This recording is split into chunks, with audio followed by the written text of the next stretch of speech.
Hello friends, তোমরা সবাই কেমন আছো? স্মৃতি ডিজাইন ইউটিউব চ্যানেলের পক্ষ থেকে তোমাদের সবাইকে স্বাগতম। তো দেখো, আজকে আমি তোমাদের নতুন একটা হাতার ডিজাইন নিয়ে চলে এসেছি।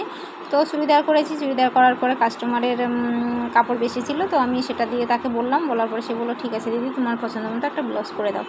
তো আমি দেখো কাপড়টা নিয়ে কেটে নিয়েছি। তো কেটে নেওয়ার পরে দেখো আমি পেছন পাটেরটা জয়েন করে নিচ্ছি। জয়েন করে নেওয়ার পরে যেহেতু বোম্বে কাটিং ব্লাউজ হবে, তো আমি দেখো পাটগুলো আমি সবগুলো কিন্তু টোকেন দিয়ে পকেট পাটের সঙ্গে পটল পাটটা জয়েন করে নিয়েছি। যে যেটাই বলো, অনেকে অনেকভাবেই বলে।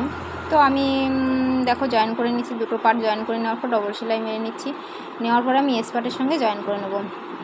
তো দেখো এস পাটের সঙ্গে দুই দিকে সাজিয়ে নেবে, তোমরা সাজিয়ে নেবে, তাহলে খুব সুন্দর সেলাইটা খুব সুন্দর হবে। তো আমি দেখো সাজিয়ে নিয়ে দুই দিক দিয়ে সেলাই করছি। একটা হচ্ছে গলার দিক দিয়ে, একটা হচ্ছে নিচ দিক দিয়ে। তো এভাবে করলে কি খুব সুন্দর বসে যায়, সেলাইটা খুব সুন্দর হয়, সেটিংসটাও খুব ভালো হয়। তো এটা নেওয়ার পরে আমি ডবল সেলাই করে নিয়ে দেখো আমি ভেতর দিয়ে সেলাই করে নিচ্ছি। দুটো দিয়ে নেওয়ার পরে আমি ভি পার্টটা জয়েন করে নেবো। তো দেখো ভি পার্টটা জয়েন করে নিচ্ছি। জয়েন করে নেওয়ার পরে দুটো চাপ দিয়ে দেবো। নর্মালি একটা চাপ দেয়, অনেকে দুটো চাপ দেয়, তো আমি দুটো চাপই দিই। তো দুটো আমি দুদিক দিয়ে যেভাবে পকেট পার্টটা জয়েন করেছি ওভাবেই দুদিক দিয়ে আমি জয়েন করে নিলাম। তো জয়েন করে নেওয়ার পরে আমি দুটো চাপ সেলাই মেরে নেব। নেওয়ার পরে আমি হুকের পট্টি, বুটাম মানে ঘর পট্টিগুলো করে নেব। অনেকেই বলেছে যে দিদি ভাই কাঁধ জোড় জয়েন করা হয়ে গেলেই কি ঘরপট্টি করা যায় না? হ্যাঁ যাবে না কেন, হুক পট্টি আগেও করে নিতে পারো, পুরো ব্লাউজটা কমপ্লিট করে গলার পট্টি লাগানোর আগেও করে নিতে পারো, বা গলার পট্টি লাগানোর পরেও করতে পারো, কোনো ব্যাপার নেই।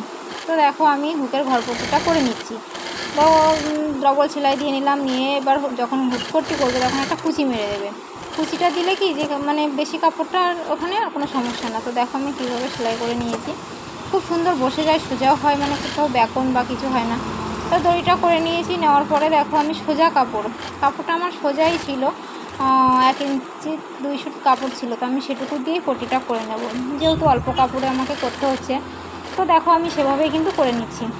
তো এবার কুচিটা মেরেছি, ইউয়ের শেপের যে জায়গাটা আছে, ইউয়ের কর্নারটা, ওই কর্নারে আমি একটা বা দুটো করে ছোট্ট ছোট্ট কুচি দিয়ে নিয়েছি, যাতে আমার সোজা কাপড়টা ঘোরাতে কোনো কষ্ট না হয় বা প্লেটটা বসাতে কোনো সমস্যা না হয়।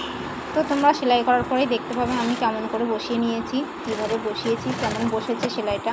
তো একটা চাপ সেলাই দিয়ে নিয়েছি। তো এভাবে দেখো, এভাবে করে নিলে অল্প কাপড়ে তোমরা সহজে খুব সুন্দর ব্লাউজ করতে পারবে। আমি খুব আশা করি যে তোমরাও পারবে। তো দেখো হাতার ডিজাইনটা আমি চলে এসেছি। আমি কীভাবে দেখো জয়েন করে নিয়েছি। জয়েন করে নেওয়ার পরে হাতাটা দেখো কুচি দিয়ে নিয়েছি। প্রথমে আলমোড়ের সাইডটা, তারপরে দেখো আমি হাতার মুখের সাইডটা কুচি দিয়ে নিয়েছি। মিডিল করে দেখো কীভাবে বসিয়ে নিচ্ছি। এটা কিন্তু কোনা আছে, তবুও কোনা কীভাবে বসাবো অনেকে কনফিউজ হয়ে যায়। তো দেখো কোনো সমস্যা না, ওভাবে সেলাই করে দেওয়ার পরে চাপ দিয়ে নেবে, দুটো হাতায় এভাবে করে নেবে।